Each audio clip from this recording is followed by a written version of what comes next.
Hello everyone, good morning. কেমন আছো সবাই? আশা করি ভালো আছো। আর আমিও ভালো আছি। এলএস ডেইলি ব্লগে তোমাদের সবাইকে স্বাগত।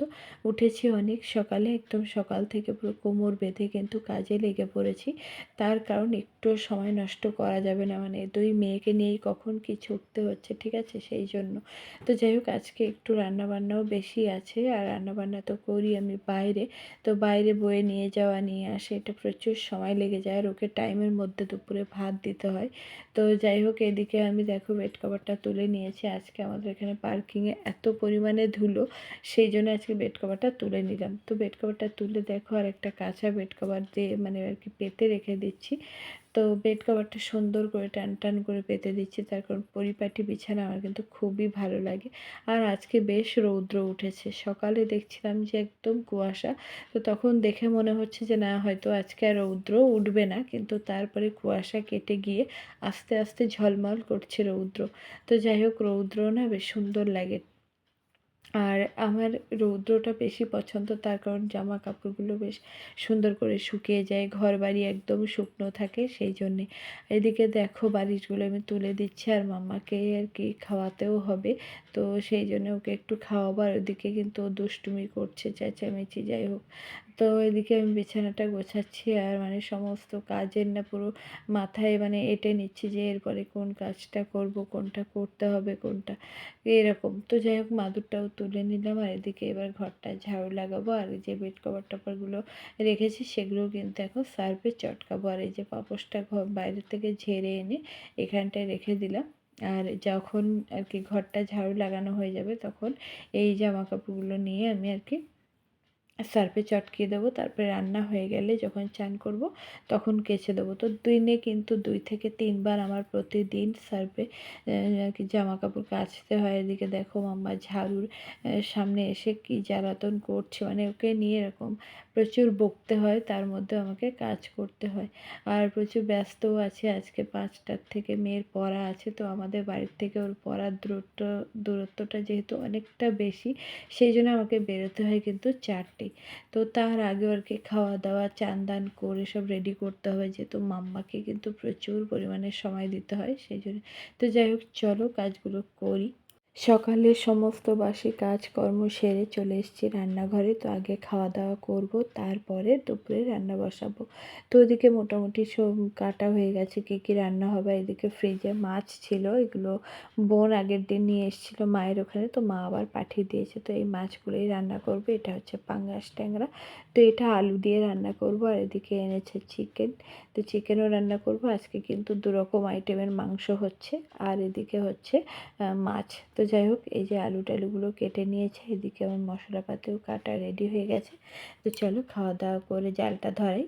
সমস্ত জিনিসপত্র গুছিয়ে নিয়ে বসে গেছি রান্নার কাছে। তো দেখো, রান্না করছি উনুনে, আর আমি উনুনে রান্না করতে খুবই ভালোবাসি।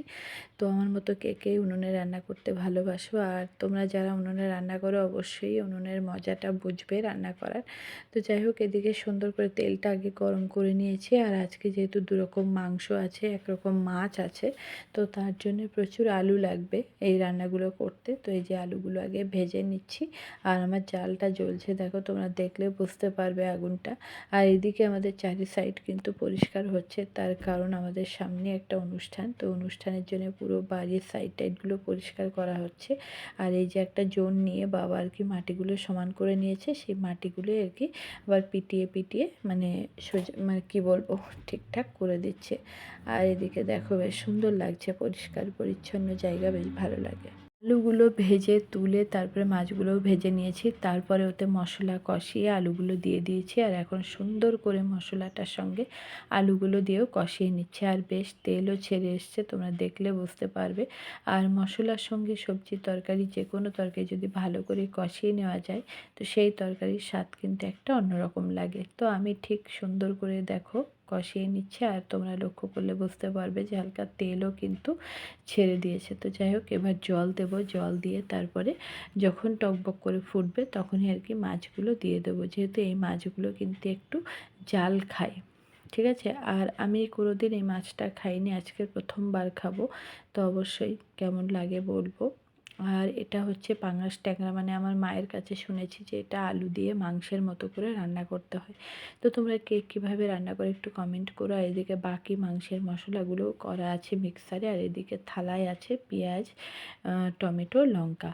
আর এই যে চলো জালটা বেশ সুন্দর করে দিচ্ছি, মানে একটু যাতে তাড়াতাড়ি ফুটে ওঠে। আর দেখো জাল, মানে এত সুন্দর জাল জলে রান্না করতে বেশ ভালো লাগে। এই দেখো বেশ টকবক করে ফুটছে, গ্যাসে কিন্তু এরকম ফোটে না, ঠিক আছে। উনুনের রান্না, ওই জন্য একটা আলাদা স্বাদ, আলাদা কালার চলে আসে। এদিকে দেখো মাম্মা জল ঘেটছে, মানে ওর যে এত সর্দি কাশি কে বলবে, ঠিক আছে, তারপরেও এত জল ঘাটে। তো চলো তরকারিটা ফুটে এসছে, এবার মাছগুলো দেবো, বেশ ভালো করে ফুটে আলুটা সেদ্ধ হয়ে আসলে তারপরে কিন্তু গরম মশলা দিয়ে তরকারিটা নামিয়ে দেবো। তো এটা ফুটুক, আর আমি জালটাও বেশ হাঁকিয়ে দিয়ে দিই।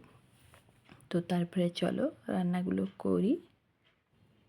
আমাদের রান্নাবান্না করে চান করে যে খাওয়া দাওয়া করেছি, আর মেয়ে ওদিকে খাচ্ছে, আর আমি এই যে একটু বাইরে ঘুরছি। মানে গরমটাও কিন্তু বেশ ভালো পড়ে গেছে। সকালে একটু কুয়াশা টাইপের ছিল, কিন্তু তারপরে দেখছি আস্তে আস্তে রৌদ্র উঠছে, প্রচণ্ড গরম লাগছে। তো এই যে গরম তো এসেই যাচ্ছে, আর মানে একরকম ছিলাম। আর গরম আসলে কি হয়, প্রচুর গরম লাগে আমার, কেন জানি না, আমার এত গরমের ভাগ বেশি কেন, মানে চিন্তাও হচ্ছে যে কি করব গরমে। তো প্রচুর গরম, আর আমাদের পাশে তো পার্কিং পুরো বালি, ওই সেই গরমটাই টানে, আরও অতিরিক্ত গরম লাগে। তার এই যে এখন যাব মেয়েকে নিয়ে পড়াতে, এখন বলতে 4টার দিকে বেরোবো, 5টায় ওর পড়া আছে। তো 4টার দিকে বেরোলে হয়ে যাবে। আর আজকে তো রান্না করলাম, তো মাছের তরকারিটা বেশ টেস্টি হয়েছে খেতে।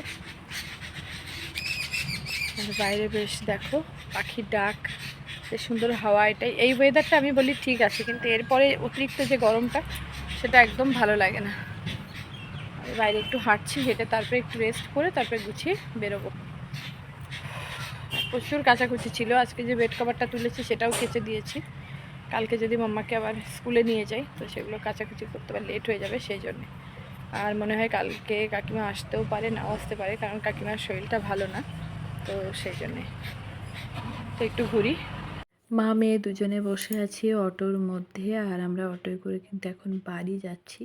আর তোমরা বাইরেটা দেখলে বুঝতে পারবে রাত কিন্তু অনেকটাই হয়েছে। হ্যাঁ, এখন কিন্তু প্রায় 8টা বাজে। তো যাই হোক 4টার সময় গিয়েছি, আর এখন বাজে 8টা। তো যাচ্ছি বাড়ি। তো চলো, বাইরের মাম্মা কিন্তু আছে বাড়িতে, তোমাদের দাদাও আছে বাড়িতে। তো যাই, বাড়িতে যাই, প্রচুর ক্লান্ত। মা মেয়ে বাড়ি চলে এসেছি। এসেই দেখো জামা কাপড় ছেড়ে তারপরে এদিকে আমি ঘরটা মুছে নিয়েছি। আর আমার মেয়ে খুবই ক্লান্ত, ওখানে বসে আছে। আর এদিকে মাম্মা দেখো কি করছে। তো যাই হোক, আর এদিকে আমি একটু ফ্যানটাও ছেড়ে নিয়েছি, কারণ প্রচুর গরম লাগছে। তো এখন এই গরম পড়ছে, এরপরে কী হবে বুঝতে পারছি না। আর এদিকে ওর একটু বইয়ের ব্যাগটাও নিয়েছি, দেখি কিছু কাজ করিয়ে রাখতে পারি। যদি কিছুটা, মানে 2টো খাতাও কমপ্লিট করে রাখতে পারি, সেটাও আমার চাপটা কমবে, ঠিক আছে। আর এদিকে মেয়েটা উঠেছে, এবারও একটু চেঞ্জ করুক, তারপরে কিছু খাওয়া দাওয়া করুক।